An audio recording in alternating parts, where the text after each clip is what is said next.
આજની વાર્ષિક સાધારણ સભા તારીખ 30/6/2024 કાર્યસૂચિ મુજબ તારીખ 30/8/2023 ની વાર્ષિક સાધારણ સભાના ઠરાવો આજે વાંચી સંભળાવ્યા છે, તેને મંજૂર કરવામાં આવે છે. મંજૂર હોય એ હાથ ઊંચા કરે. તારીખ 31/3/2024 ના રોજ પૂરા થયેલ નાણાકીય વર્ષ 2023-24 ના ઓડિટ થયેલ આવક જાવકના હિસાબો તથા વર્ષ આખરનું સરવૈયું જે સદભાવમાં સામેલ છે તે મંજૂર કરવા બાબત. સદભાવમાં આપણે આવક જાવકના હિસાબો, ખર્ચ અને સરવૈયું આપેલું છે, જે વાર્ષિક સાધારણ સભામાં મંજૂર કરવા સર્વેને વિનંતી કરું છું.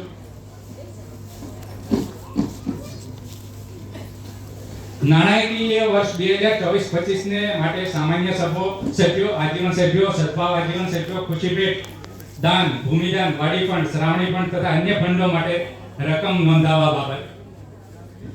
ચાલુ વર્ષ માટે બંધારણ મુજબની નવી કાર્યવાહક સમિતિના પ્રમુખ, ઉપપ્રમુખ, મંત્રી, સહમંત્રી તથા 6 કાર્યવાહક સમિતિના સભ્યોની ચૂંટણી કરવા બાબત તથા ટ્રસ્ટી મંડળની રચના કરવા બાબત.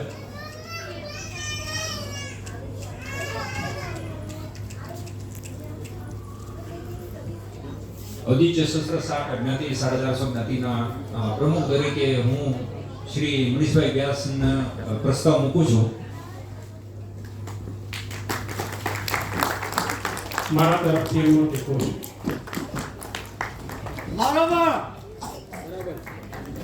ખૂબ ખૂબ આભાર. આપ સર્વે મારા પર જે વિશ્વાસ મૂકી અને જે આ જવાબદારી સોંપી છે એને પૂરી કરવા હું હંમેશા પ્રયત્નશીલ રહીશ.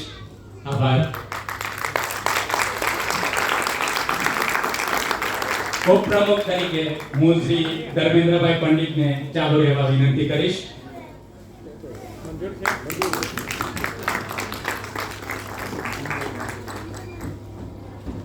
મંત્રી તરીકે આપણે જંગલમાંથી બોલાવી રહ્યા છીએ શ્રી ઉદય ભૂપતભાઈ વ્યાસ.